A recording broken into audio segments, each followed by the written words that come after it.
الحمدللہ رب العالمین والصلاة والسلام علی رسولہ الکریم اما بعد اعوذ باللہ من الشیطان الرجیم بسم اللہ الرحمن الرحیم۔ معزز ناظرین کرام السلام علیکم ورحمۃ اللہ وبرکاتہ۔ الافام کی جانب سے میں ہوں حافظ ابو دیانہ شیخ۔ الحمدللہ آج ہم نے تراویح کے اندر چھٹا پارہ مکمل کیا ہے۔ اس پارے کی ابتدا لا یحب اللہ الجہر بالسوء من القول الا من ظلم وکان اللہ سمیعا علیما، اس پارے کی ابتدا یہاں سے ہو رہی ہے۔ اس پارے کی ابتدا کے رب العالمین غیبت اور شکایت کے درمیان ایک فرق بیان کر رہے ہیں۔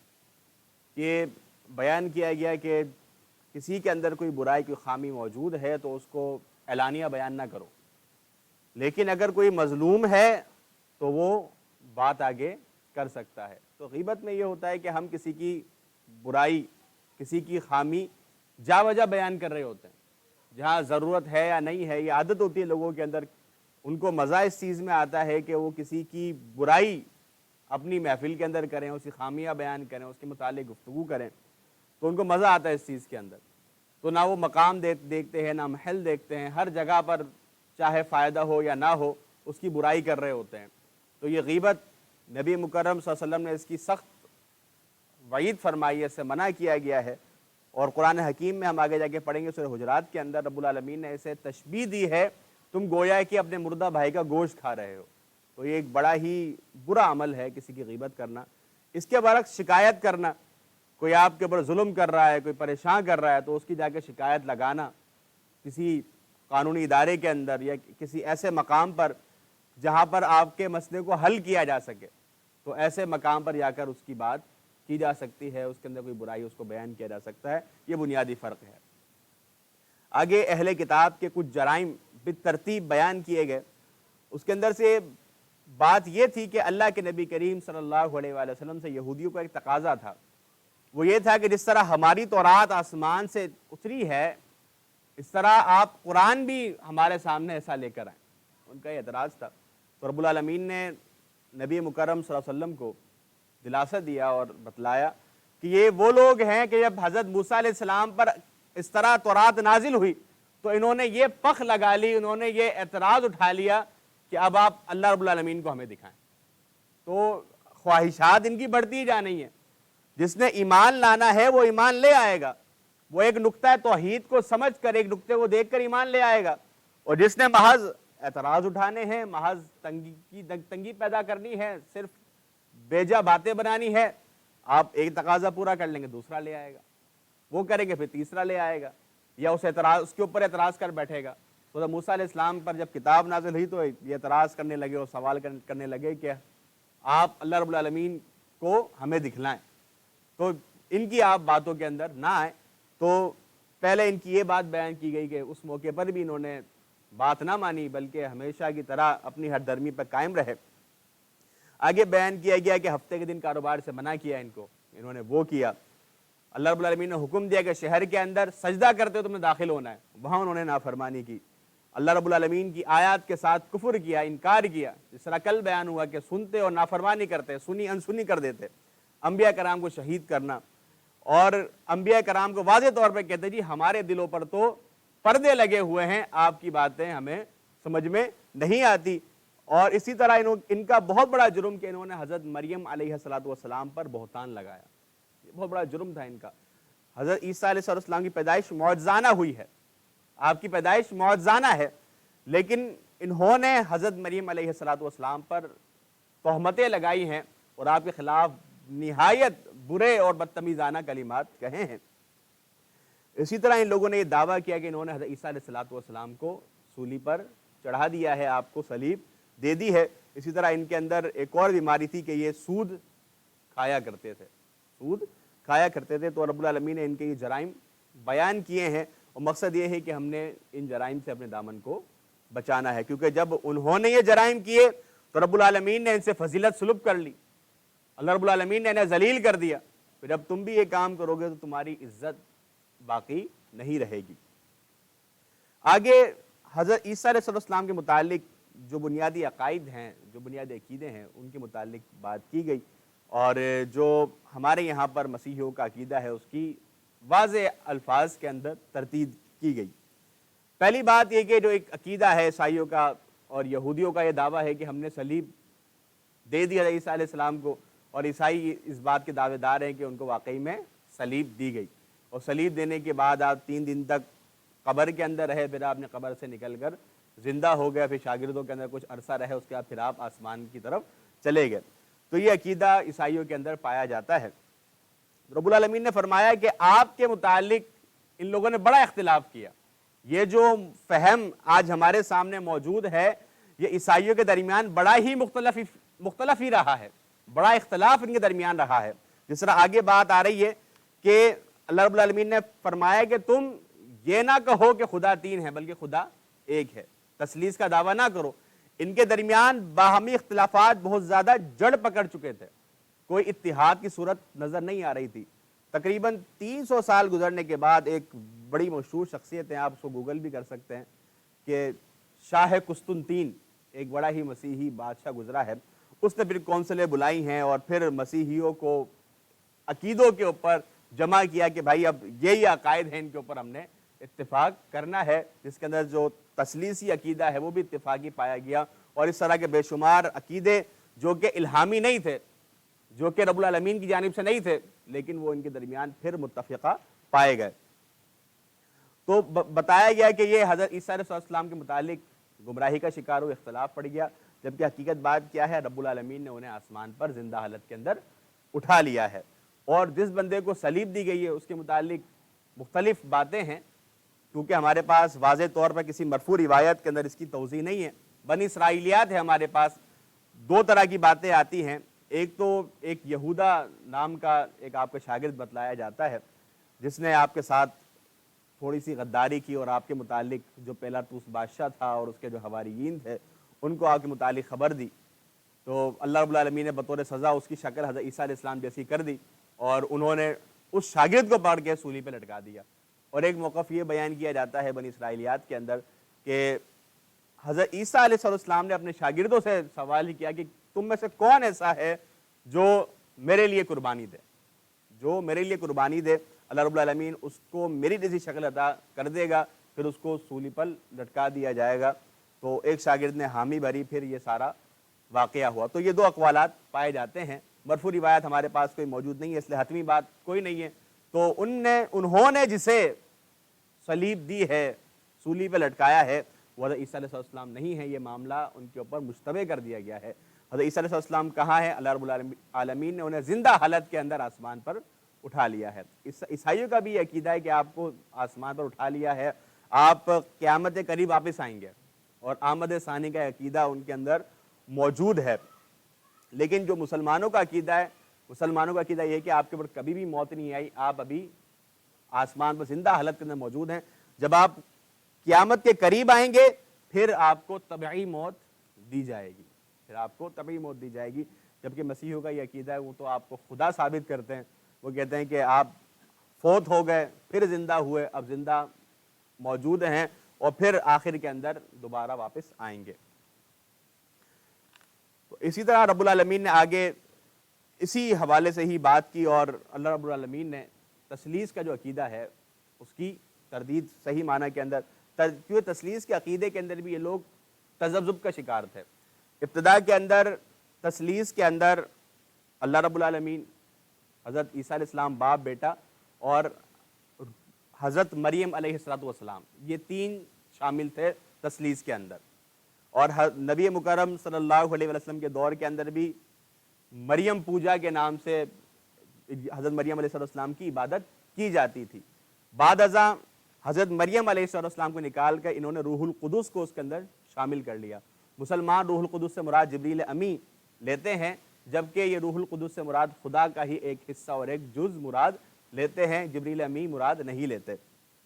تو ان کے درمیان یہ معاملہ کافی اختلافی رہا، لیکن اب جو ہے یہ خدا، باپ، بیٹا اور روح القدس، ان تینوں کو تثلیث کا جز قرار دیتے ہیں۔ تو رب العالمین نے اس چیز کی نفی کی اور فرمایا کہ تمہارا الہ ایک ہی الہ ہے، 3 خدا کا تصور جو بھی ہے وہ باطل ہے۔ اللہ رب العالمین نے آگے فرمایا کہ ہم رسول رب العالمین نے کئی بھیجے ہیں، جن کی تعداد 1,24,000 بتائی گئی ہے، وہ احادیث البتہ صحت کے درجے کو نہیں پہنچتی، لیکن ایک مشہور بات ہے کہ 1,24,000 کے قریب پیغمبر ہے، کثیر تعداد ہے۔ رب العالمین نے فرمایا کہ ان میں سے کچھ کے قصے ہم نے آپ کو بیان کیے ہیں، کچھ کے قصے بیان کیے ہیں، اور کئی ایسے ہیں جن کے قصے ہم نے آپ کو بیان نہیں کیے۔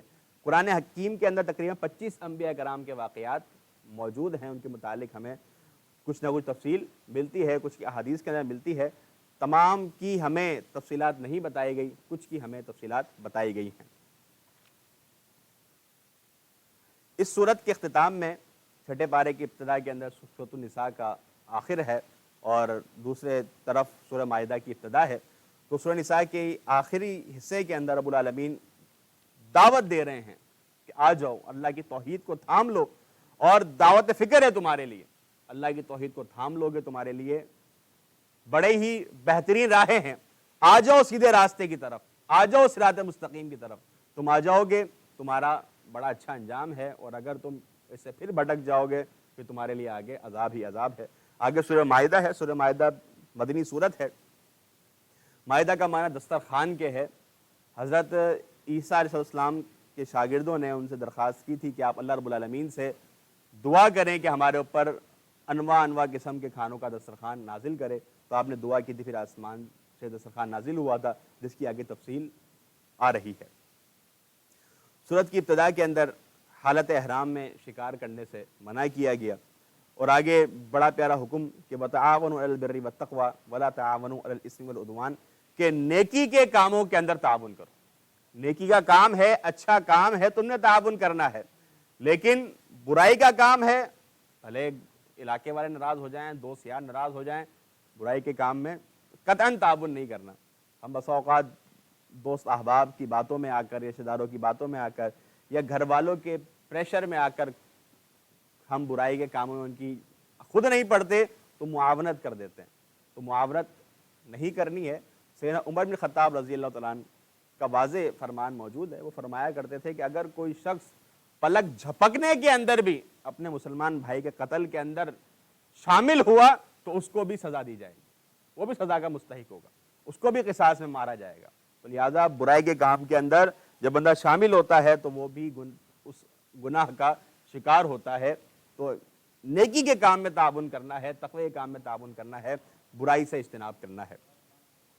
آگے رب العالمین نے جو حرام اشیاء ہیں ان کے متعلق بات کی کہ حرمت علیکم المیتہ، تمہارے اوپر مردار حرام کر دیا گیا ہے، بہتا ہوا خون حرام کر دیا گیا ہے۔ جمع و خون کلیجی و تلی جائز ہیں، باقی جو بہتا ہوا خون ہے جسے دم مسفوح کہا جاتا ہے وہ تمہارے اوپر حرام ہے۔ خنزیر کا گوشت حرام ہے، اور ہر وہ چیز جس کے اوپر غیر اللہ کا نام لیا جائے وہ بھی تمہارے اوپر حرام ہے۔ اس طرح جو جانور اپنی موت آپ مر جاتا ہے، اپنی موت آپ مر جاتا ہے، وہ جانور بھی حرام ہے، اس کو ذبح کرنا ضروری ہے۔ اور اسی طرح جو جانور تھان کے اوپر، یعنی کہ جو جھوٹے معبودوں کے لیے جگہ مقرر ہوتی ہیں، ان کے مقامات پر جو جانور ذبح کیا جائے گا وہ جانور درست نہیں ہوگا۔ لوگ کہتے ہیں جی اللہ کا رزق ہے، نہیں جی نہیں، غیر اللہ کے مقام پر ذبح ہوا ہے، جھوٹے معبودوں کے مقام پر ذبح ہوا ہے، ایسے جانور کا گوشت نہیں کھایا جا سکتا۔ اور اسی صورت کے اندر آگے فرمایا گیا الیوم اکملت لکم دینکم واتممت علیکم نعمتی ورضیت لکم الاسلام دینا، کہ دین مکمل ہو چکا ہے، اب اس دین کے اندر اضافہ قابل قبول نہیں ہے۔ صحابہ کرام فرماتے ہیں کہ نبی مکرم صلی اللہ علیہ وسلم ایسا دین آپ نے دیا ہے کہ لیلھا کا نہاری ہے، کہ جس کے اندر رات ہے ہی نہیں، روشنی ہی روشنی ہے، وضاحتیں ہی وضاحتیں ہیں، ہر بات واضح طور پہ کھلی ہوئی ہے ہمارے سامنے، اس کے اندر ہمیں کوئی بھی تشنگی نہیں ہے، ہر ایک بات واضح طور پر موجود ہے۔ تو دین مکمل ہو چکا ہے، اب دین کے اندر اضافے کرنا، اپنی طرف سے اذکار بنانا، اپنی طرف سے عبادتیں بنانا، یہ سب کی سب بدعتیں ہیں۔ اس سے اللہ رب العالمین ہم سب کو محفوظ رکھے۔ آگے فرمایا گیا کہ مسلمانوں کے لیے اہل کتاب کا کھانا بھی کھایا جا سکتا ہے، جو انہوں نے ذبیحہ کیا ہے اللہ کا نام لے کر، وہ ذبیحہ بھی درست ہے، اور ان کی خواتین کے ساتھ نکاح بھی کیا جا سکتا ہے، لیکن اس کے لیے دو بنیادی شرطیں ہیں۔ پہلی چیز ہے کہ وہ خاتون پاک باز ہو، پاک دامن خاتون ہو، اور یہ شرط تو تقریباً اب مفقود ہی ہے۔ وہاں پر جو کیفیت ہے زنا کی بڑھتی ہوئی تعداد کی، پاک دامن خاتون کا ملنا بہت زیادہ ایک مشکل امر ہے۔ اسی طرح آگے کو اور بات کے ایمان سے ہٹانے والی نہ ہو، ایسا نہ ہو کہ وہ خاتون آپ اس کی محبت میں یا ویزا کی لالچ میں یا دوہری شہریت کی لالچ میں آپ اس سے نکاح کر لیں اور وہ آپ کے ایمان کو ختم کر دے۔ سب سے قیمتی چیز ایمان، سب کچھ چلا جائے، ایمان اگر موجود ہے تو سب سے قیمتی اثاثہ ہمارے پاس موجود ہے۔ افسوس کی بات یہ کہ آج ہم سب کچھ حاصل کرنے کے لیے اپنا یہ ایمان بھی داؤ پر لگانے کے لیے تیار ہیں۔ اللہ اکبر، یہ ایمان بہت قیمتی ہے۔ سب چیزیں مل جائیں گی، نہ ملے کوئی مسئلہ نہیں، لیکن یہ ایمان اگر یہ اللہ رب العالمین نے اگر یہ چھن گیا، یقین جانیے پھر انسان کے جینے کا کوئی فائدہ نہیں۔ تو وہ انسان جانور اس کو قرار دیا گیا، جانوروں سے بدترین قرار دیا گیا۔ تو ایمان بہت اہمیت کی حامل چیز ہے، اس کو معمولی نہیں سمجھنا چاہیے۔ یہاں پر ایک بات اضافی کہ جو ذبیحہ ان کا درست ہے، ان کا کھایا جا سکتا ہے، اہل کتاب کا، وہ دعوت کریں، شرکت کی جا سکتی ہے، لیکن کوئی ان کے مذہبی تہوار کی دعوت ہے یا مذہبی تہوار کا کھانا ہے، گویا کہ وہ کرسمس کا کھانا کر رہے ہیں، کرسمس کی مٹھائی آپ کو دے رہے ہیں، تو اس سے ہم نے اجتناب کرنا ہے۔ ان کی کسی مذہبی رسم کے اندر، مذہبی تہوار میں ہم نے شامل نہیں ہونا، چونکہ ان کے مذہبی تہواروں کے پیچھے ایک بڑا ہی مشرکانہ قسم کا عقیدہ موجود ہوتا ہے جو کہ ہمیں گمراہی کی طرف راغب کرنے والا ہے۔ آگے وہی مضمون، وہی بات جو پیچھے ہی بیان ہوئی کہ جب پانی موجود نہ ہو، نماز کے لیے کھڑے ہو تو وضو کا حکم دیا گیا، اور پانی موجود نہ ہو تو پھر تیمم کا تذکرہ کیا گیا۔ اور یہ کیوں ہے؟ آگے فرمایا گیا کہ رب العالمین عدم حرج چاہتا ہے، تمہارے اوپر تکلیف نہ ہو، آسانی چاہتا ہے۔ آپ دیکھ لیں، حدیث مطالعہ کریں، نبی مکرم صلی اللہ علیہ وسلم نے فرمایا کہ تم میری امت پر مشقت نہ ہوتی تو ہر نماز کے لیے وضو کے ساتھ مسواک ہوتی۔ آپ نے تراویح باجماعت مستقل نہیں پڑھائی، اس لیے کہ امت پر اگر فرض ہو گئی تو مشقت ہو جائے گی۔ تو کس قدر احتیاط اور کس قدر رحمت اس امت کے لیے ہے کہ کہیں تکلیف والا امر نہ ہو، بڑی ہی آسانیاں رکھی گئی ہیں۔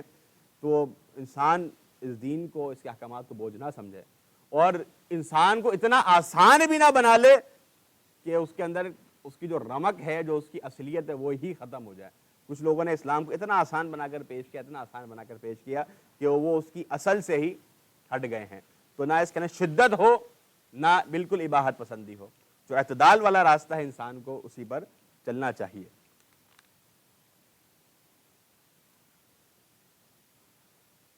آگے عیسائیوں کا رد کرتے ہوئے مزید رب العالمین نے مثالیں دے کے بات سمجھائی کہ اللہ رب العالمین، حضرت عیسیٰ علیہ السلام پیدا ہوئے ہیں، اور اللہ رب العزت اگر چاہے تو آپ کو اور آپ کی والدہ کو موت دے سکتا ہے، آپ کو دنیا سے رخصت کر سکتا ہے، یا اللہ رب العالمین اس بات پر قادر ہے۔ تو جو اس دنیا سے رخصت ہو جائے، جو کسی کے مارنے پر مر جائے، وہ کبھی بھی خدا نہیں ہو سکتا، وہ کبھی بھی خدا نہیں ہو سکتا۔ خدا تو وہ ہے جو کہ حیٌ اور قیوم ہے، جو زندہ اور جاوید ہے۔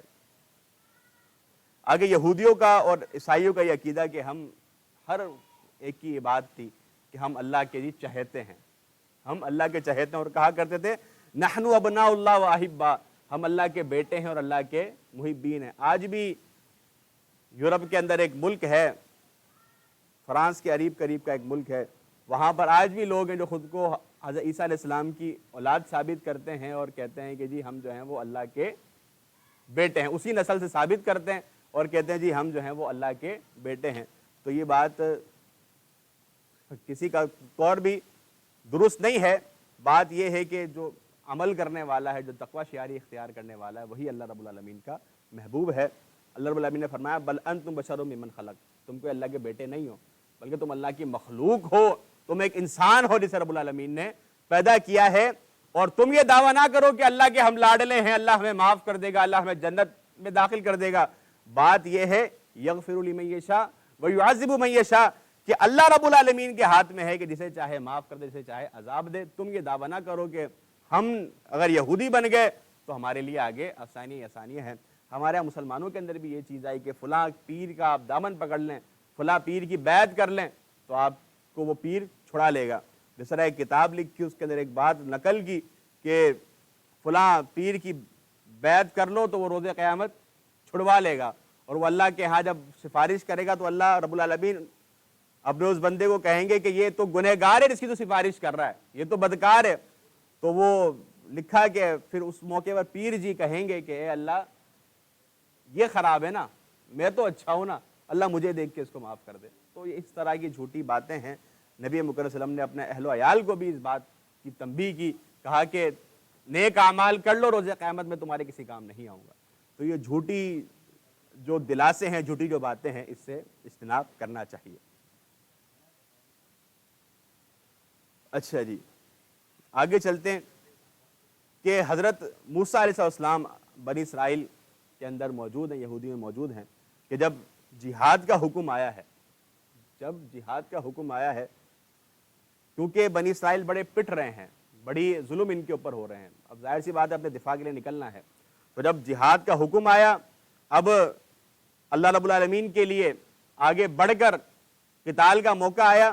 اس موقع پر حضرت موسیٰ علیہ السلام کو کہتے ہیں کہ جی ہم تو جہاد نہیں کر سکتے، ایک کام کریں آپ چلے جائیں اور اپنے رب کو بھی لے جائیں، ہم یہاں بیٹھنے والے ہیں. تو اس طرح کی بدبختیاں لوگ کرنے والے تھے. پھر رب العالمین نے انہیں سزا کے طور کے اوپر 40 سال صحرا کے اندر وہاں پھینک دیا ہے. 40 سال صحرا کے اندر یہ ذلیل ہوتے رہے ہیں. آگے پہلے انسانی قتل کے متعلق بات ہوئی جو حضرت آدم علیہ السلام کے بیٹے قابیل نے حابیل کا کیا تھا. اس کی ایک وجہ یہ بیان کی جاتی ہے، لیکن اس کے لیے کوئی واضح نص ہمارے پاس موجود نہیں ہے، کہ ان کے درمیان شادی کیا ایک عورت کے متعلق جھگڑا تھا، جو خاتون جس کی شادی حابیل کے ساتھ ہونی تھی وہ قابیل کو پسند تھی. تو یہ ایک اس بات کی کوئی دلیل ہمارے پاس واضح طور پہ موجود نہیں ہے. جو قرآن نے جس بات کا نقشہ کھینچا وہ یہ ہے کہ اللہ رب العالمین نے قربانی کا مطالبہ کیا، تو حابیل نے جو قربانی پیش کی بڑے ہی خلوص کے ساتھ، اور قابیل نے جو پیش کی اس کے اندر ایک کھوٹ موجود تھی. اللہ رب العالمین نے حابیل یہ قبول کیا، قابیل یہ قبول نہ کی. تو اس تب کے اندر، اس غصے کے اندر، اس نے اپنے بھائی کو قتل کر دیا. قتل کرنے کے بعد پھر پریشان ہوا کہ اب کیا کیا جائے. رب العالمین نے پھر کبے کو بھیجا ہے، پھر اس نے دفنانے کا طریقہ قابیل کو سکھایا ہے. پھر اس نے اپنے بھائی کو دفن کیا ہے، اپنے ماتھے کو پکڑ لیا اور کہا کہ یہ جانور بھی اس چیز سے آشنا ہے اور میں بالکل اس چیز سے ناآشنا ہوں.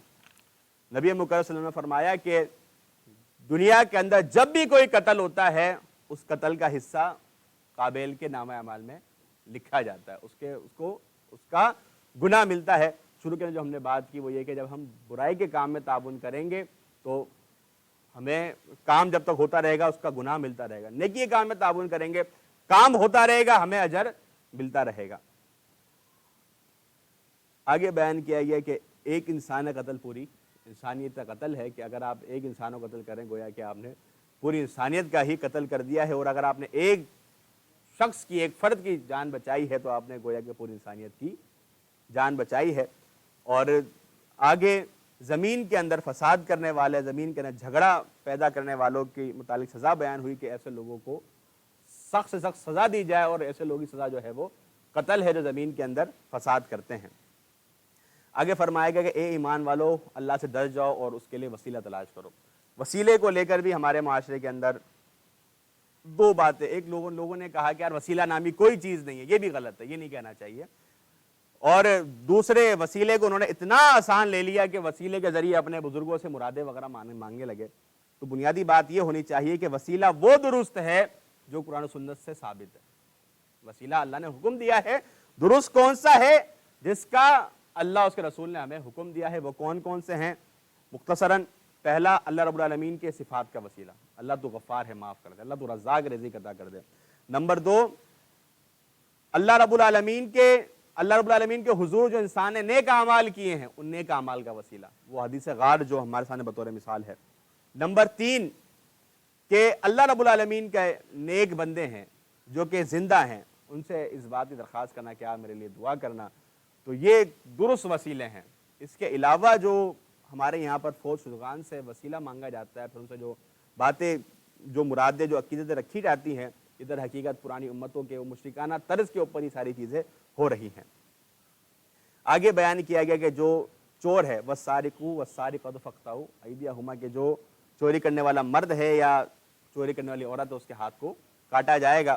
ہمارے ملک پاکستان کے ایک سیاسی شخص نے ایک وقت پہلے بیان دیا کہ اگر ہم سب کے ہاتھ کاٹ دیں گے تو پورا پاکستان ہی معذور ہو جائے گا. تو پورا پاکستان معذور نہیں ہوگا جی. اگر آپ ایک بندے کو یہ سزا دے دیں تو پورے کے پورے معاشرے میں امن پیدا ہو جائے گا. جب مارکیٹ بند کرانی ہوتی ہے تو ایک بندے کو تھپڑ لگتا ہے, ایک بندے کو ڈنڈا لگتا ہے, پوری کی پوری مارکیٹ بند ہو جاتی ہے, پورا کا پورا مظاہرین جو ہوتے ہیں وہ منتشر ہو جاتے ہیں. سب کو نہیں لگانا پڑتا, صرف ایک کو آپ سزا دے دیں گے تو معاشرہ بہترین سطح پر آ جائے گا. آگے یہی بات رب العالمین نے اسی مضمون کو آگے لیا اور بات یہی آگے بیان ہو رہی ہے کہ جو شریعت کی پاسداری کرتا ہے اور شریعت کا نفاذ کرتا ہے وہ کامیاب ہے, اور جو شریعت کا نفاذ نہیں کرتا اللہ رب العالمین نے کہا کہ وہ ظالم ہے, وہ کافر ہے اور وہ فاسق ہے. تو اللہ رب العالمین کی زمین کے اوپر اللہ رب العالمین کی شریعت کا نفاذ کیا جائے, اسی کے اندر ہی ہماری بقا ہے. اچھا, آگے پیچھے بات ہوئی کہ اللہ رب العالمین نے منع کیا یہود و نصارہ کو دوست تم نے نہیں بنانا ہے. پھر تمہارا دوست کون ہے؟ دوست کون ہے؟ تو اللہ رب العالمین نے فرمایا انما ولیکم اللہ ورسولہ, کہ تمہارے دوست اللہ اس کے رسول ہے. کتنی عظیم دوستی ہے, کتنی عظیم دوستی ہمیں حاصل ہو رہی ہے. اور والذین آمنوا, اور اہل ایمان کی دوستی حاصل ہو رہی ہے. جب ہم ان فضول دوستیوں کو ترک کرتے ہیں, کس کی دوستی حاصل ہو رہی ہے؟ اللہ کی, اس کے رسول کی, اور اہل ایمان کی دوستی حاصل ہو رہی ہے. اللہ نے فرمایا اہل ایمان بھی وہ جو نماز قائم کرتے ہیں, زکات ادا کرتے ہیں اور رکوع کرنے والے ہیں, جماعت کے شامل ہونے والے ہیں. تو یہ ان لوگوں کی دوستی جب انسان کو مل جائے تو انسان کی دنیا بھی بڑی فلاح والی اور اس کی آخرت بھی فلاح والی ہے. تو اصل حقیقی دوستیاں یہ ہیں, اللہ کی دوستی حاصل ہو, رسول کی دوستی حاصل ہو, اور اسی طرح اہل ایمان کی دوستی حاصل ہو. اگر ہم اور کسی دوستی کے چکر میں پڑیں گے تو پھر ہماری دنیا بھی تباہ اور آخرت بھی تباہ. اور آگے فرمایا گیا کہ جب نماز کے لیے پکارا جائے تو کھیل کود نہیں بنانا, جس طرح منافقین کا طرز ہے یا دیگر لوگوں کا طرز ہے کہ جب نماز طرف بلایا جاتا ہے تو نماز کا مذاق بناتے ہیں, نمازیوں کا مذاق بناتے ہیں, اس کو اپنے طنز و مذاق کے ذریعے ٹالنے کی کوشش کرتے ہیں. یہ چیز نہ ہو. جب حکم آ جائے تو فوراً دوڑنا ہے, کم عقلوں کی طرح اس نماز کا مذاق نہیں اڑانا. آگے بیان ہوا کہ یہود کے علماء اور صوفیہ جو ان کا رد جو قرآن بارہا کر رہا ہے, اس کی ایک بنیادی وجہ یہ بھی ہے کہ انہوں نے امر بالمعروف و نہی عن المنکر کا فریضہ سر انجام دینا چھوڑ دیا تھا. ظاہر سی بات ہے وہ خود اپنی مستیوں کے اندر مست ہو گئے. جب وہ خود شریعت پر عمل نہیں کرے, آگے کیا انہوں نے دعوت دینی تھی؟ تو ان لوگوں نے آگے دعوت کا فریضہ چھوڑ دیا. تو ہمارے یہاں علماء کی ذمہ داری ہے اور ہر ایک فرد کی ذمہ داری ہے کہ دین کا وہ کام کرے, دین کو آگے پہنچائے, جتنی کوشش ہو سکے. چھوٹا امر ہو, بڑے سے بڑا معاملہ ہو, انتظار نہ کرے کہ یہ ہوگا تو تب کریں گے, یہ ہوگا تو یہ تب کریں گے, وقت ملے گا یا فراغت ملے گی, یہ ہوگا. جو آپ کے پاس وقت میسر ہے, جو امور میسر ہیں, جو سامان میسر ہیں, انہیں بروئے کار لاتے ہوئے اللہ کے دین کے لیے کام کریں. اللہ اس کے اندر برکتیں نازل فرما دے گا. آگے فرمایا گیا, یہود و نصارہ کے متعلق بات ہوئی, عمومی خطاب ہے کہ اگر یہ لوگ تورات اور انجیل کا نفاذ کر لیتے تو اللہ رب العالمین انہیں اتنا نوازتا کہ ان کی ہاتھوں کے اندر بھی نعمتیں, ان کے پیروں تلے نعمتیں ہوتی, اللہ ان کو نعمتوں سے بھر دیتا. تو یہ خطاب ہمیں بھی کہ جو شریعت کا نفاذ کرے گا, دین اسلام کو اپنے اوپر اور اپنے وطن پر نافذ کر لے گا, پھر اللہ رب العالمین اس کو برکتوں سے نوازیں گے. آگے فرمایا گیا کہ اے نبی کریم صلی اللہ علیہ وسلم, اللہ رب العالمین نے جو آپ پر نازل کیا اسے آپ آگے پہنچا دیں, اور اگر آپ نے ایسا نہیں کیا تو آپ نے فریضہ رسالت کو صحیح طرح سر انجام نہیں دیا. نبی مکرم صلی اللہ علیہ وسلم نے ہر ایک بات جو آپ پر وحی کی گئی آپ نے پہنچا دی ہے. خطبہ حجۃ الوداع کے اوپر آپ نے گواہی لی کہ کیا تم تک پیغام پہنچا دیا ہے, پیغام پہنچا دیا ہے. صحابہ کرام نے حامی بھری کہ ہاں آپ نے ہم تک پیغام پہنچا دیا ہے. اللہ کے نبی کریم صلی اللہ علیہ وسلم نے آسمانی طرف نگاہ اٹھائی اور فرمایا کہ اے اللہ گواہ رہنا, اللہ گواہ رہنا. حضرت عائشہ رضی اللہ تعالیٰ عنہ فرماتی ہیں کہ نبی کریم صلی اللہ علیہ وسلم کے متعلق جو بندہ یہ بات کہتا ہے کہ آپ نے کوئی بات چھپا لی, کوئی بات آپ نے بیان آگے نہیں کی, تو ایسا بندہ جھوٹ بولتا ہے. آپ پر جو نازل کیا گیا آپ نے وہ آگے بیان کر دیا ہے. آگے اللہ رب العالمین نے حضرت عیسیٰ علیہ السلام کے متعلق بیان کو آگے لیا اور فرمایا کہ ان لوگوں نے کفر کیا جو یہ کہتے ہیں کہ عیسیٰ علیہ السلام اللہ کے بیٹے ہیں. بات کیا ہے کہ حضرت عیسیٰ علیہ السلام کی خود کی دعوت کیا تھی. اللہ فرماتا ہے کہ وقال المسیح یا بنی اسرائیل اعبدوا اللہ ربی وربکم، کہ اے بنی اسرائیل تم اللہ رب العالمین کی عبادت کرو جو میرا اور تمہارا رب ہے. اور فرمایا کہ جو بندہ اللہ کے ساتھ شرک کرتا ہے اللہ رب العالمین نے اس کے اوپر جنت کو حرام کر دیا ہے. یہ میں نے حوالہ بھی نوٹ کیا انجیل سے. آج یہ مرکز کی انجیل ہم جو ہے اس کا 12واں رکوع اور 28ویں ورس اٹھا کر دیکھ لیں اس کے اندر، اور متی کی انجیل کا ہم 4تھا رکوع اٹھا لیں اور اس کی جو ہے ہم 10ویں ورس اٹھا لیں، اس کے اندر یہ احکام موجود ہے کہ حضرت عیسیٰ صاحب فرماتے ہیں کہ اے بنی اسرائیل خداوند خدا ایک ہی خدا ہے، اور آگے ایک موقع پر فرماتے ہیں کہ تم نے اس کی عبادت کرنی ہے. تو وہاں پر آپ اس کو دیکھ سکتے ہیں.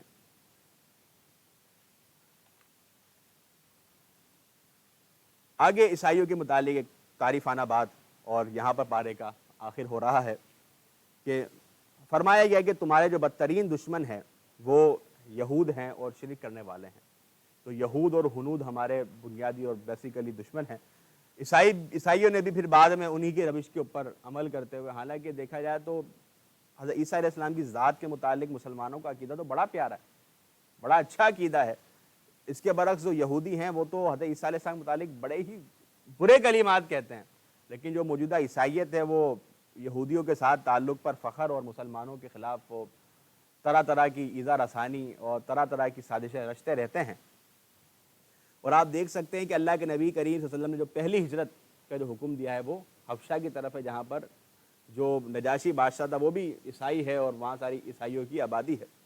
تو رب العالمین نے اسی بات کو بیان کیا کہ عیسائیوں کے اندر ایک نرم دلی موجود ہے، ایک رحم دلی ان کے اندر موجود ہے. حضرت عیسیٰ علیہ السلام کی تعلیم جب ہم پڑھتے ہیں، متی کی انجیل اٹھا لیں، پہاڑی واز ہے، اس میں وہ کہتے ہیں کہ اگر آپ کو کوئی ایک تھپڑ مارے، ایک گال پہ مارے، اس کو دوسرا گال آپ نے آگے کر دینا ہے. اس قدر امن پسندی کی آپ نے دعوت اس خطبے کے اندر دی ہے. تو ایک رحم دلی ان کے اندر موجود تھی. رب العالمین نے ان کی اس رحم دلی کی تعریف بھی کی. تو بعد ازاں پھر یہ لوگ اپنے یہود کے شکنجے کے اندر آتے چلے گئے، اور آج بھی آپ دیکھ سکتے ہیں کہ معاشی طور پر اور دیگر پالیسیز کے حوالے سے ہمارا جتنا بھی صہیونی حساب کتاب ہے، یہ جتنے بھی عیسائی ہیں، جتنے مسیحی ہیں، یہ ان کے پنجے تلے آئے ہوئے ہیں اور ان کو اپنا دوست اور ان کا پیارا سمجھتے ہیں. مسلمانوں کے خلاف یہ طرح طرح کی سازشیں رچ رہے ہیں. تو یہاں پر 6 پارے کا خلاصہ مکمل ہوتا ہے. انشاءاللہ کل جو ہے ہم 7 پارے کا آغاز کریں گے. اللہ ہم سب کو صحیح معنی میں قرآن سنت پر عمل کرنے کی توفیق عطا فرمائے، قرآن و سنت سے تعلق قائم کرنے کی توفیق عطا فرمائے. وما علینا الا البلاغ.